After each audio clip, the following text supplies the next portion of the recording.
मेरा नाम राखी है। आज मैं आपको अपनी कहानी सुनाने वाली हूँ। मेरे पति राजेश ने अपनी जिंदगी में बहुत मेहनत की। वो ज्यादा पढ़े लिखे नहीं थे, इसलिए हमेशा से मेहनत और मजदूरी का काम ही उन्हें मिला और घर चलाने के लिए उन्होंने यही किया। हमारे 2 बच्चे हैं। बेटा 10 साल का है और मेरी बड़ी बेटी 16 साल की है। अभी तक मेरे पति ने जैसे तैसे अपना घर चलाया। इस उम्र में भी आज भी हम वही है, अगर काम नहीं करेंगे तो खाने को नहीं मिलेगा, घर नहीं चल पाएगा, बेटा और बेटी की पढ़ाई पूरी नहीं हो सकेगी। मेरे पति की अब ऐसी स्थिति नहीं थी कि वो मेहनत और मजदूरी कर सके। उनसे अब ये काम नहीं होता था। अब हम क्या करेंगे, कैसे अपनी जिंदगी को आगे बढ़ाए, कैसे कमाए? मुझे और मेरे पति को यही चिंता खाए रहती थी। नौकरी नहीं है तो अब क्या? फिर मुझे एक दिन बैठे ये ख्याल आया कि क्यों ना हम एक छोटा सा ढाबा खोल लें शहर के बाहर, जहाँ से वाहन और गाड़ियाँ आती जाती है। वहाँ टिन का छोटा सा छपरा बनाकर चाय और खाने का एक छोटा ढाबा खोल सकते हैं। मैंने अपने पति से यह कहा। उन्होंने कहा कि दुकान खोलने के लिए पैसे कहाँ है? मैंने कहा टिन का छपरा लगाना है, बस उसके लिए पैसे लगेंगे, बाकी सारा खाना बनाने का सामान हम घर से ले जा सकते हैं। थोड़े पैसे मैंने अपने परिचित से मांगे ताकि हम अपना छोटा सा ढाबा शुरू कर सके। उनके मन में अभी भी संकोच था, वो बार बार मना कर रहे थे, लेकिन मैंने कहा हम एक बार कोशिश करते हैं और ज्यादा कुछ नहीं लगेगा। कुछ दिनों तक मनाने के बाद वो मान गए और हमने एक छोटा सा ढाबा शुरू कर दिया। पहले दिन मैं और मेरे पति वहां अपने ढाबे पर बैठे थे, लेकिन कुछ खास लोग नहीं आए। ढाबा छोटा और ऊपर से सभी खाने वाले पहले ही अपने ढाबे फिक्स किए होते हैं कि उन्हें कहाँ रुकना और कहाँ खाना है। हमारा पहला दिन निराशा भरा था। कुछ दिन ऐसे ही गए, कोई इक्का दुक्का लोग चाय पीने रुका करते थे, लेकिन इतना नहीं होता था कि हम उससे अपना घर चला सके। मेरे पति फिर से किसी काम की तलाश में लग गए। उन्हें एक काम मिल गया जहाँ पैसे कम थे लेकिन कम मजदूरी थी। उन्होंने वो कर लिया, लेकिन मैंने ढाबे पर जाना नहीं छोड़ा। अब मैं अपने बेटे और बेटी के साथ वहां जाने लगी। हमने हिम्मत नहीं हारी और धीरे धीरे कुछ लोग हमारे यहाँ आने लगे। 1 महीने में ग्राहक और भी ज्यादा आने लगे। कोशिश करते करते अब हमारे यहाँ रुकने लगे थे। उन्हें घर जैसा खाना मिल रहा था, इसलिए हमारा छोटा सा ढाबा चल निकला। मेरे पति जितना कमाते उससे ज्यादा अब ढाबे से कमाई होने लगी। देखते ही देखते हमने जो छोटा सा ढाबा खोला था, उससे हमारी आर्थिक स्थिति में बहुत सुधार हो गया। जो कर्जा लिया था वो भी उतर गया। हमें एक नई उम्मीद मिल गई। सब कुछ अच्छा चल रहा था। ढाबे को खोले 6 महीने हो गए थे। हमारे चेहरों पर रंगत आ गई थी। लेकिन फिर ऐसा कुछ हुआ जिसके बारे में मैंने सोचा भी नहीं था।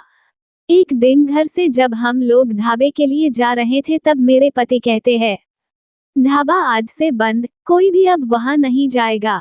ये कहते वक्त वो बड़े ही गुस्से में थे। ऐसा गुस्सा मैंने उनके चेहरे पर आज तक नहीं देखा। मैंने बोला, क्या हुआ, क्या बोल रहे? इतना अच्छा हमारा ढाबा चल रहा है, आपको क्या हो गया आज? वो बोले, मैंने कहा ना कोई भी अब वहां नहीं जाएगा, ना तू ना तेरी बेटी। मैंने बोला, आप शांत हो जाए, आपकी तबीयत ठीक नहीं है, आप आराम करें, हम लोग इस बारे में बात करते हैं। वो और ज्यादा गुस्सा हो गए, कहा कि कोई बात नहीं होगी, मैं जितना कमाता हूँ उतने से घर चल जाएगा, तू अब वहां नहीं जाएगी। मेरे पति का ऐसा रूप मैंने पहले कभी नहीं देखा था। उस दिन मैं ढाबे पर नहीं गई, लेकिन जब वो शाम को आए तो भी उनका मुंह उतरा हुआ था। मैंने सही समय देखकर उनसे बात की, पूछा, क्या हुआ, आप ऐसा क्यों बोल रहे हैं? वो बोले कि मेरा मुंह मत खुलवा, मैं सब जानता हूँ कि तू क्या कर रही है। मैं तेरे साथ इतने दिनों तक वहाँ रहा, तब वहाँ कोई नहीं आता था और मेरे जाते ही ढाबा चलने लगा। आखिर ऐसा भी क्या हो गया? मेरे तो होश ही उड़ गए। वो क्या बोलना चाहते थे मैं समझ गई। ऐसी बात वो भी शादी के इतने दिनों बाद। उनके मुंह से सुनकर मुझे यकीन ही नहीं हो रहा था कि यह मेरे पति है। मैं एकदम खामोश हो गई। रात को मेरे आंसू नहीं रुक रहे थे। मेरे मुंह पर अब ढाबे का नाम भी नहीं आया। इस तरह की बातें सुनने के बाद मेरा अब कुछ करने का मन ही नहीं किया। उस दिन से खामोश हो गई। अब कुछ करने को कहने को बचा भी नहीं था। मैंने सोचा था कि उनको कोई सफाई नहीं दूंगी, वो अपना काम करते रहें। लेकिन उनकी कमाई कम थी, उससे अच्छे से गुजारा नहीं हो पाता था। कुछ ही दिनों में जो पैसा जमा किया था वो खत्म हो गया। करीब 3 महीने बाद ही उनकी तबीयत खराब हो गई और वो बिस्तर पर आ गए। काम नहीं कर पा रहे थे। मैं जैसे तैसे उन्हें संभाल रही थी। घर में जब पैसा खत्म होने लगा तो कर्जा लेने की नौबत फिर से आ गई। मैं चाहती थी कि कहीं किसी के घर जाकर खाना बनाने या बर्तन धोने का काम करने लगूं।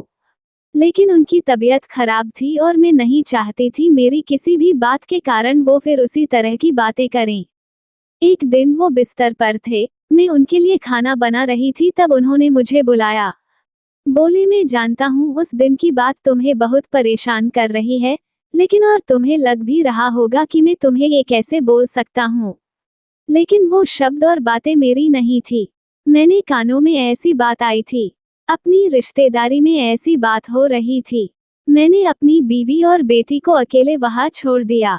उन्हें देख लोग रुकते हैं जिससे कमाई हो रही है। इस तरह की बातें मैं बर्दाश्त नहीं कर सकता।